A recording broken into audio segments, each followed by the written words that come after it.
জিনাতের আতঙ্ক এখনো রয়েছে, কিন্তু তার সঙ্গে সঙ্গে বাঘের নাকি পায়ের ছাপ দেখা মিলছে, আর তাতেই আতঙ্ক। কিন্তু বাঘ তো দেখা যাচ্ছে না। ঝাড়গ্রামে বাঘের আতঙ্কে একেবারে হাড় হিম অবস্থা। ওই সমস্ত এলাকা, বেলপাহাড়ির ধরমপুর, কাশমার গ্রামে আতঙ্ক।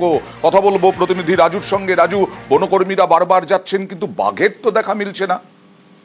একদমই অন্যা, কারণ বন দপ্তরের কর্মীরা সেখানে বারংবার যাচ্ছে এবং পায়ের ছাপের নমুনা সংগ্রহ করছে, অথচ বাঘ দেখা যাচ্ছে না। ইতিমধ্যে ধরমপুর এবং কাশমা এলাকায় বাঘ আতঙ্ক নিয়ে মানুষজন ভুগছেন। তাদের বক্তব্য, তারা নিরাপত্তায় হীনতায় ভুগছেন, কারণ যেখানে বাঘ রয়েছে সেই জায়গায় বাঘকে কেন বনকর্মীরা কি মনে করছেন? বন দপ্তর যেটা মনে করছে যে বাঘ আসা যাওয়া করছে, সেক্ষেত্রে বাঘের সঠিক অবস্থান পাওয়া যাচ্ছে না। কারণ জিনাতের সময় তার গলায় রেডিও কলার ছিল, সেক্ষেত্রে তার অবস্থান বোঝা যাচ্ছিল, কিন্তু এই বাঘের গলায় কোনো রেডিও কলার নেই।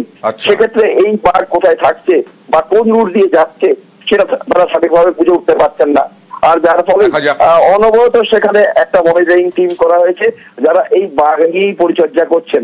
ইতিমধ্যে বন দপ্তর সূত্রে জানা গেছে যে বন দপ্তরের এক বাঘ বিশেষজ্ঞ দল সেই এলাকায় কাজ করছে, কিন্তু সেক্ষেত্রে বন দপ্তরের তরফ থেকে কোনো কিছু বলা হচ্ছে না সংবাদ মাধ্যমকে। বেশ, আমাদের জমিতে বাঘের ছাপ হয়েছে মানে আতঙ্কই বটে, কারণ তো এদিকে ওদিকে ঘোরাঘুরি করতে অসুবিধা হচ্ছে। যদি বাঘ এসে ধরে নিয়ে যায় তাহলে ভয় তো লাগছে। ভয় লাগলে আর কি করি, আতঙ্কের মধ্যে এখন জঙ্গলে না গেলে আমাদের রান্না করার অসুবিধা। হালকা ভয় লাগছে, তো প্রতিদিন আসি তো মানে ভয় লাগে। জমিতে এসেছি তো আর আসতেই হবে, এছাড়া আমাদের তো কিছু উপায় নেই। ভয় লাগলে কি করবো।